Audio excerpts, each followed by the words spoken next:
Hello student, welcome back to my channel Samrat academy. तो student, आज इस वीडियो में हम बात करने वाले हैं क्लास 10th के भूगोल चैप्टर 3, ठीक है। और चैप्टर पहला और चैप्टर दूसरा के वेरी मोस्ट इंपॉर्टेंट क्वेश्चन मैं बता दिया हूँ, नहीं देखें तो डिस्क्रिप्शन बॉक्स में लिंक मिलेगा, तुरंत उसको देखिए। और ये भूगोल का तीसरा चैप्टर है। देखिए, भूगोल में टोटल 6 चैप्टर है, 6 दिन लगातार भूगोल का काम खत्म।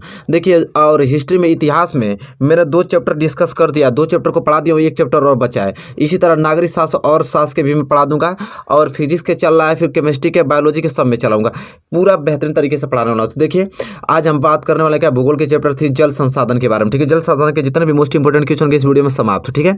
तो वीडियो को आपको क्या करना है स्टूडेंट, लाइक करना है। वीडियो को क्या करना है, आपको लाइक करना है, और वीडियो को क्या कर देना है, आपको शेयर कर देना है। वीडियो को लाइक और शेयर दोनों करना है, लाइक भी करना है, आपको शेयर भी करना, ताकि बहुत सारे लोग हमसे जुड़ पाएं और अच्छे से प्रिपेयरिंग कर पाएं, ठीक है। तो चलिए, इस चैप्टर के हम लोग सबसे पहले वो विकल्पीय प्रश्न देखते हैं। और देखिए, वो विकल्पीय प्रश्न जैसा कि देख पा रहे हैं आप, आपकी स्क्रीन पे आ गया है।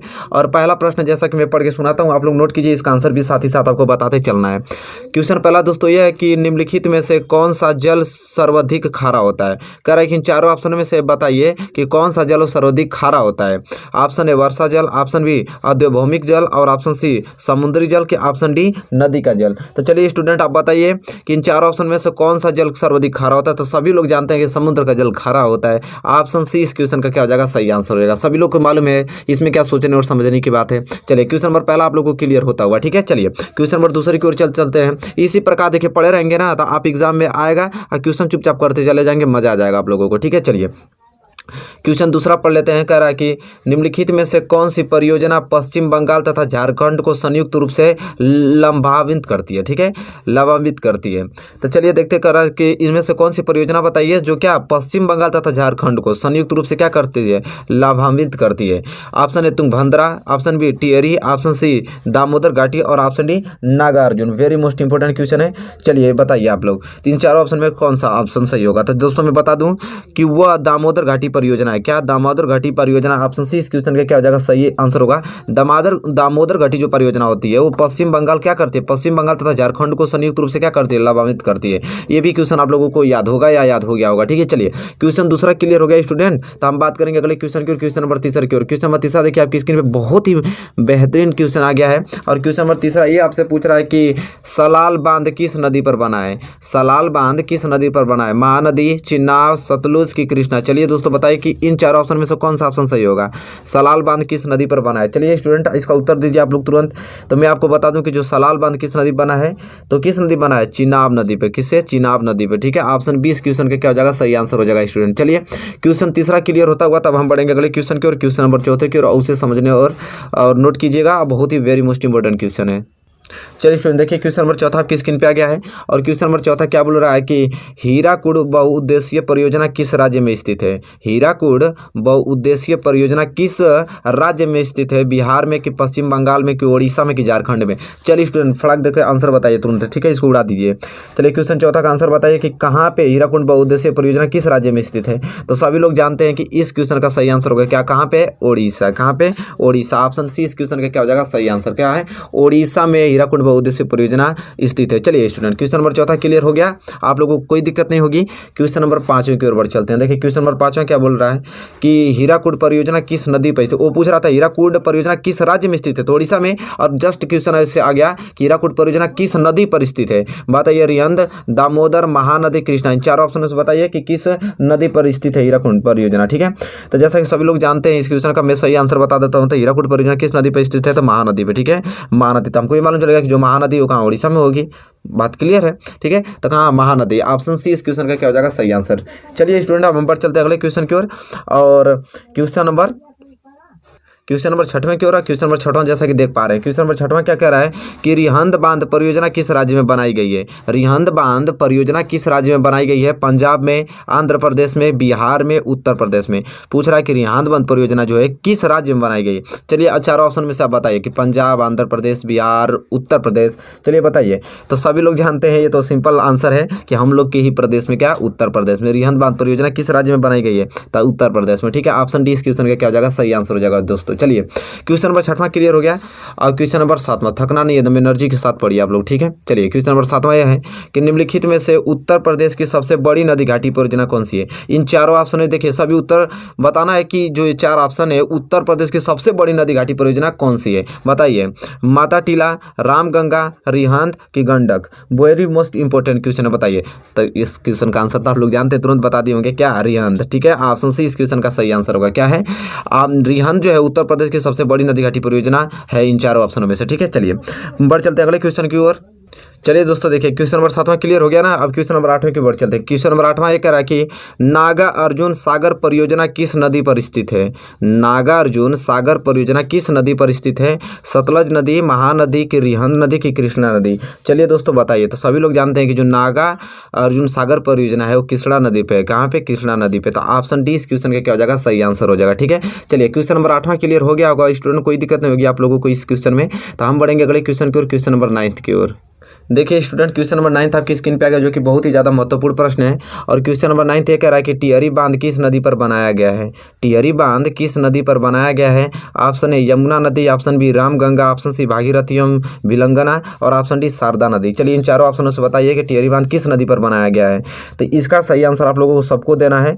तो जैसा कि सभी लोग जानते हैं कि टिहरी बांध किस नदी पर बनाया गया, तो भागीरथी एवं भिलंगना, ठीक है। ऑप्शन सी इस क्वेश्चन का सही आंसर हो जाएगा, ठीक है। सोचने समझने की बात नहीं है, तुरंत आंसर टिक कर देना है। इसी प्रकार आपको याद रहेगा तो बोर्ड एग्जाम में सारे क्वेश्चन करके आएंगे आप, ठीक है। चलिए question number 9 clear. Question number 10 की ओर बढ़ चलते हैं। क्वेश्चन नंबर 10 देखिए ये कह रहा है कि भारत में विश्व के कुल जल संसाधनों का कितना प्रतिशत भाग उपलब्ध है। कह रहा है कि भारत में विश्व के कुल जल संसाधनों का कितना प्रतिशत भाग उपलब्ध है। तो चलिए स्टूडेंट इसका सही आंसर सबको देना है। 10%, 6%, 5% कि 4%। तो दोस्तों मैं बता दूं कि भारत में विश्व के कुल जल संसाधन जितने हैं इनका कितना प्रतिशत भाग उपलब्ध है। तो सिंपली से सभी लोग जानते हैं 4%, ठीक है। 4%। ऑप्शन डी इस क्वेश्चन का सही आंसर हो जाएगा। तो टोटल 10 क्वेश्चन मैंने बहुविकल्पीय का बताया। अगर इस चैप्टर से आ रहा था 10 में से ही आएगा, बाहर एक भी क्वेश्चन जाने वाला नहीं है स्टूडेंट। सभी को तैयार कर लेना आप लोगों को। अब हम बात करेंगे अति लघु उत्तरीय प्रश्न के बारे में, उसको नोट कीजिए। ओपी में सोल्यूशन के साथ आपको बताने वाला हूँ। चलिए स्टूडेंट देखिए आप आ गया स्क्रीन पे अति लघु उत्तरीय प्रश्न।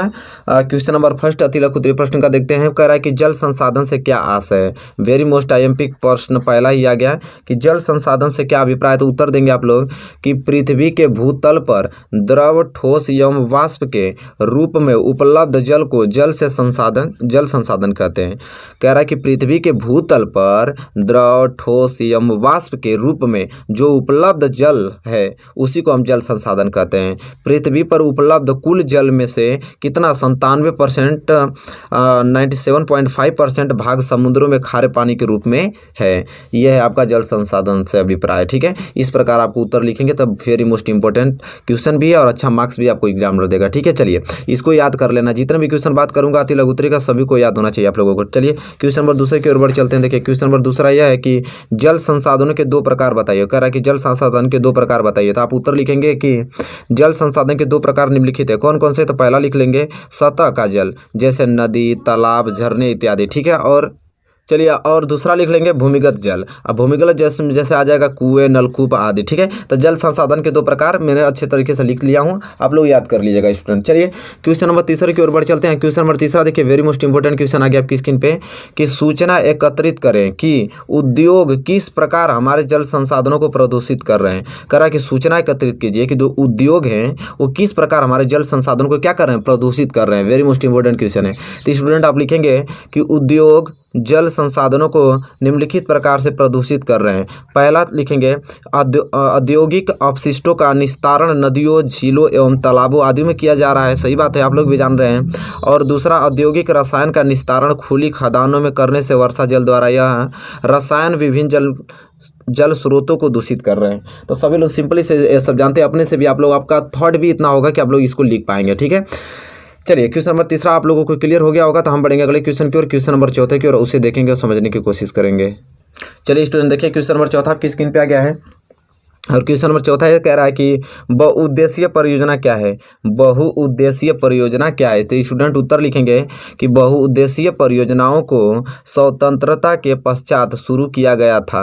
बहुउद्देशीय परियोजनाओं को स्वतंत्रता के पश्चात शुरू किया गया था। इस परियोजना का उद्देश्य नदी के जल को संग्रहित करके जल संसाधनों का समुचित प्रबंधन विकसित करना है। इस प्रकार आप लिखेंगे बहुउद्देशीय परियोजना क्या है, इस ढंग से लिखेंगे। ठीक है, तो उम्मीद करता हूँ आपने नोट कर लिया होगा। इसे याद करना है स्टूडेंट, वेरी मोस्ट इंपोर्टेंट प्रश्न है। यही आपको बोर्ड एग्जाम में तो अच्छे मार्क्स दिलाएंगे, यही सब तो आएंगे। ठीक है, चलिए क्वेश्चन नंबर चौथा क्लियर हो गया होगा। हम बढ़ेंगे अगले क्वेश्चन की ओर, क्वेश्चन नंबर 5वें की ओर। देखिए स्टूडेंट, क्वेश्चन नंबर 5वां क्या बोल रहा है कि भारत की सबसे बड़ी बहुउद्देशीय नदी घाटी परियोजना का नाम बताइए। कह रहा है कि आप बताइए कि भारत की सबसे बड़ी बहुउद्देशीय नदी घाटी परियोजना का नाम लिखने के लिए बोला है। तो आप लिखेंगे कि भारत की सबसे बड़ी बहुउद्देशीय नदी घाटी परियोजना क्या है, भाखड़ा नागल परियोजना। क्या, भाखड़ा नागल परियोजना है। कहाँ पे भैया, यह सतलुज नदी पे। क्या, सतलुज नदी पे। ठीक है, तो यह क्वेश्चन वेरी मोस्ट इंपॉर्टेंट होते हैं जो हर बार आते हैं। ठीक है, आप आएगा एग्जाम में आराम से करके चले आएंगे। ठीक है, चलिए क्वेश्चन नंबर 5वां क्लियर हो गया होगा। अब हम बढ़ेंगे अगले क्वेश्चन की ओर, क्वेश्चन नंबर 6वें की ओर। क्वेश्चन नंबर 6वां देखिए बोल रहा है कि अंतर्राज्यीय जल विवादों की एक सूची तैयार करें। कह रहा है कि जितने अंतर्राज्यीय जल विवाद हैं उसकी एक सूची तैयार करने के लिए बोला है। तो देखिए लिखेंगे हम लोग कि भारत के प्रमुख अंतर्राज्यीय जल विवाद निम्नलिखित है। कौन कौन से, तो पहला लिखिए कावेरी नदी जल विवाद। अब कावेरी नदी जल विवाद में लिखिए यह तमिलनाडु, कहाँ, यह तमिलनाडु एवं कर्नाटक के बीच में है। तमिलनाडु एवं कर्नाटक के बीच में कौन है, कावेरी नदी जल विवाद। ठीक है, और दूसरा लिखिए कृष्णा नदी जल विवाद। यह क्या है, यह जल विवाद कहाँ भैया, महाराष्ट्र एवं कर्नाटक, महाराष्ट्र एवं कर्नाटक एवं आंध्र प्रदेश के बीच। महाराष्ट्र, कर्नाटक और आंध्र प्रदेश के बीच में कौन जल विवाद है, कृष्णा नदी जल विवाद। ठीक है, और तीसरा लिखिए रावी ब्यास नदी जल विवाद। रावी ब्यास नदी जल विवाद ये क्या भैया, तो यह जल विवाद कहाँ, पंजाब हरियाणा एवं राजस्थान के बीच है। पंजाब हरियाणा एवं राजस्थान के बीच स्थित है। ठीक है, चलिए क्वेश्चन नंबर 6वां आपको क्लियर हो गया होगा स्टूडेंट, कोई दिक्कत नहीं होगी। ठीक है, इसी के साथ हम बढ़ेंगे अगले क्वेश्चन की ओर, क्वेश्चन नंबर 7वें की ओर। चलिए स्टूडेंट देखिए क्वेश्चन नंबर 7वां आपकी स्क्रीन पे आ गया, जो कि वेरी मोस्ट इंपोर्टेंट क्वेश्चन है। और क्वेश्चन नंबर 7वां आपसे ये कह रहा है कि भारत की किन्हीं 2 जल विद्युत परियोजनाओं के नाम लिखिए। भारत की किन्हीं 2 जल विद्युत परियोजना के नाम लिखना है। तो आप उत्तर लिखिए कि भारत की 2 जल विद्युत नदी घाटी परियोजनाओं के नाम निम्नलिखित है। कौन कौन से, तो पहला लिखिए टिहरी जल विद्युत परियोजना जो भागीरथी एवं भिलंगना नदी पर है, और दूसरा दामोदर नदी घाटी परियोजना जो कि कहाँ, दामोदर नदी पर। ठीक है, तो ये देख लेते हैं प्रश्न नंबर 8वां या प्रश्न नंबर 7वां क्लियर हो गया होगा। प्रश्न नंबर 8वां कह रहा है कि अपने दिन प्रतिदिन के अनुभव के आधार पर जल संरक्षण के लिए एक संक्षिप्त प्रस्ताव लिखिए। ठीक है, वेरी मोस्ट इंपॉर्टेंट क्वेश्चन है। तो देखिए उत्तर किस प्रकार से आपको लिखना है इसमें कि जल संरक्षण के लिए निम्नलिखित प्रयास किए जाने चाहिए। कौन कौन से प्रयास किए जाने चाहिए, तो पॉइंट वाइज आपको लिखवाना है कि वर्षा जल का उचित संरक्षण किया जाना चाहिए, और दूसरा पॉइंट कि घरेलू कार्यों में जल का नियोजित उपयोग करना चाहिए, और तीसरा बागवानी आदि में घरेलू कार्यों में प्रयुक्त व्यर्थ पानी का प्रयोग किया जा सकता है, और चौथा कि जल के व्यर्थ प्रयोग को नियंत्रित किया जाना चाहिए। ठीक है, तो स्टूडेंट यह अपने दिन प्रतिदिन के अनुभव के आधार पर जल संरक्षण के लिए एक संक्षिप्त प्रस्ताव लिखने के लिए बोला था, जो कि हम लोग अच्छे से लिख दिया। अपने प्रकार से अपने दिमाग से भी बनाकर आप लिख सकते हैं इस चीज़ों को। ठीक है, एग्जामिनर भी आपको नंबर देगा, ये नहीं कि जो किताब में लिखा आप उसी तरह रट्टा मारे। ठीक है, चलिए स्टूडेंट प्रश्न नंबर 8वां क्लियर हो गया। तो प्रश्न नंबर 9 और बढ़ चलते हैं। देखिए प्रश्न नंबर 9 ये कह रहा है कि भूमिगत जल से क्या आशय है। भूमिगत जल से क्या आशय है, तो उत्तर आप लिखेंगे कि वर्षा के जल की कुछ मात्रा लगभग 22% मिट्टी में प्रवेश कर भूमिगत हो जाती है, जिसे भूमिगत जल अथवा अधोभौम जल कहते हैं। कह रहा है कि वर्षा का जो जल होता है उसका 22% वो जल क्या करता है, भूमि में मिक्सिंग हो जाता है, और भूमि में मिलने के कारण वही क्या कहलाता है, भूमिगत जल कहलाता है। ठीक है, वेरी सिंपल आंसर इसका दे पा रहे हैं आप। क्वेश्चन नंबर 9 क्लियर हो गया स्टूडेंट। तो हम बढ़ेंगे अगले क्वेश्चन की ओर, और क्वेश्चन नंबर 10 की ओर। देखिए स्टूडेंट क्वेश्चन नंबर 10 आ गया आपकी स्क्रीन पे, जो कि बहुत ही ज़्यादा महत्वपूर्ण प्रश्न है। क्वेश्चन नंबर 10 है कह रहा आपसे कि महासागरीय जल के अंतर्गत किसको शामिल किया जाता है। महासागरीय जल के अंतर्गत किसको शामिल किया जाता है, वेरी मोस्ट IMP प्रश्न है स्टूडेंट। तो देखिए उत्तर आप लिखेंगे कि महासागरीय जल के अंतर्गत महाद्वीपों के मध्य स्थित क्या, सागर, लघु सागर तथा खाड़ी का जल शामिल है। महासागरीय जल के अंतर्गत कौन कौन से जल आते हैं, सागर के जल, लघु सागर के जो जल होंगे, खाड़ी के जल, वो सम्मिलित होते हैं। ठीक है, क्वेश्चन नंबर 10 क्लियर हो गया होगा स्टूडेंट, उम्मीद करता हूं। तो ठीक है, चलिए क्वेश्चन नंबर 11 देख लेते हैं। क्वेश्चन नंबर 11 यह अति लघुत्री का लास्ट प्रश्न है, इसके बाद हम लोग लघु और दीर्घ देखेंगे। ठीक है, देखिए क्या कह रहा है कि बहुउद्देशीय परियोजनाओं के किन्हीं 3 प्रतिकूल प्रभावों को बताइए। 3 प्रतिकूल प्रभाव को बताना है, वो भी बहुउद्देशीय परियोजना के। तो पहला लिखिए पर्यावरणीय प्रभाव, दूसरा लिखेंगे मृदा की उर्वरता पर प्रभाव और तीसरा लिखेंगे प्रादेशिक जल विवाद। ठीक है, यह जो तीन है बहुउद्देशीय परियोजना के 3 प्रतिकूल प्रभाव हैं। तो दोस्तों यहाँ पर 11 टोटल क्वेश्चन मैंने अति लघु उत्तरीय का बता दिया, जो कि बहुत ही ज़्यादा महत्वपूर्ण था। अब हम देखेंगे स्टूडेंट लघु उत्तरीय। ठीक है, अब जैसा कि स्लिप में देख पा रहे हैं यहाँ पे लघु उत्तरीय प्रश्न आ गया है। आपको इसका आंसर किसी कीमत पे स्टूडेंट लिखना है, किसी कीमत पे, अगर आपको टॉपर बनना है। मैं बार बार कहता हूँ कि जो लघु उत्तरीय होता है और दीर्घ उत्तरीय, मैं इसका तो आंसर देता नहीं हूँ आप लोगों को, आपको खोज के ईमानदारी से आपको लिखना है। ठीक है, चलिए पहला क्वेश्चन नोट कीजिए हमारे साथ। जल संसाधन से क्या अभिप्राय है, भारत के लिए इनका क्या महत्व है। जल संसाधन से क्या अभिप्राय है, भारत के लिए इनका क्या महत्व है। वेरी मोस्ट इंपॉर्टेंट क्वेश्चन, इसको नोट करिए। ठीक है, चलिए पहला नोट हो गया। तो क्वेश्चन नंबर दूसरे की ओर बढ़ चलते हैं। दूसरा क्वेश्चन है कि टिहरी बांध परियोजना की स्थिति एवं महत्व पर प्रकाश डालिए। जो क्वेश्चन बता दे रहा हूँ समझ लीजिए कि वेरी मोस्ट इंपॉर्टेंट क्वेश्चन है, और इसे आपको छोड़ने की नहीं करना है कि छोड़ दें, छोड़ेंगे तो फिर छूट जाएगा, फिर एग्जाम ही आपका। टिहरी बांध परियोजना की स्थिति और महत्व पर प्रकाश डालिए, इसको तैयार कर लीजिए। क्वेश्चन नंबर तीसरा देखिए, दामोदर घाटी परियोजना के 3 लाभों का उल्लेख कीजिए। कह रहा है कि दामोदर घाटी परियोजना के 3 लाभों का उल्लेख करना है स्टूडेंट। क्वेश्चन नंबर तीसरा वेरी मोस्ट इंपॉर्टेंट क्वेश्चन। चलिए क्वेश्चन नंबर चौथा नोट कीजिए हमारे साथ। नागार्जुन सागर परियोजना के कोई 4 लाभ बताइए। नागार्जुन सागर परियोजना के कोई 4 लाभ बताने के लिए बोला है, जो कि वेरी मोस्ट IMP प्रश्न है, इसको नोट कर लीजिए। चलिए क्वेश्चन नंबर 5 की ओर बढ़ चलते हैं। क्वेश्चन नंबर 5 यह है कि व्याख्या करें कि जल किस प्रकार नवीकरण योग्य संसाधन है। व्याख्या आपको करना है कि जल किस प्रकार नवीकरण योग्य संसाधन है। वेरी मोस्ट इंपॉर्टेंट क्वेश्चन है, क्वेश्चन नंबर 5वां स्टूडेंट। ठीक है, चलिए क्वेश्चन नंबर 5वां क्लियर हो गया होगा स्टूडेंट। हम बढ़ेंगे अगले क्वेश्चन की ओर, क्वेश्चन नंबर 6वां की ओर। क्वेश्चन नंबर 6वां देखिए क्या बोल रहा है कि जल दुर्लभता का क्या है, जल दुर्लभता क्या है, इसके 3 मुख्य कारण बताइए। वेरी मोस्ट इंपॉर्टेंट क्वेश्चन है। ठीक है, इसको तैयार करके जाना आपको एग्जाम में। चलिए लास्ट क्वेश्चन देख लीजिए लघु उत्तरीय का, कि बहुउद्देशीय नदी घाटी परियोजना के किन्हीं 4 महत्व बताइए। बहुउद्देशीय नदी जो घाटी परियोजना है किन्हीं 4 महत्व इसका बताना है। तो दोस्तों जैसा कि देख पा रहे हैं लघु उत्तरीय का मैंने टोटल 7 क्वेश्चन आपके साथ डिस्कस कर दिया। इसको नोट करके इसका सोल्यूशन लिख के ही और इसको याद करके ही जाना आपको, और बोर्ड एग्जाम में टॉपर बनना है। तो ठीक है, चलिए अब मैं इसी प्रकार दीर्घ उत्तरीय प्रश्न बात कर लेता हूँ। देखिए इस स्लिप में है दीर्घ उत्तरीय मात्र 3 क्वेश्चन बताऊंगा, इसको तैयार करके ही आपको जाना है। एकदम लर्न कर लेना है स्टूडेंट जो मैं बता रहा हूं। ठीक है, फिर ऐसा कोई आपको बताएगा नहीं। चलिए क्वेश्चन पहला नोट कीजिए। बहुउद्देशीय नदी घाटी परियोजना से आप क्या समझते हैं, इसके उद्देश्यों का वर्णन कीजिए। कह रहा है कि बहुउद्देशीय जो नदी घाटी परियोजना है उससे आप क्या समझते हैं, इसके उद्देश्यों का वर्णन कीजिए। टोटल 7 नंबर का एक प्रश्न आता है, तो आपको लिखना तो पड़ेगा ही भाई उतना अच्छा।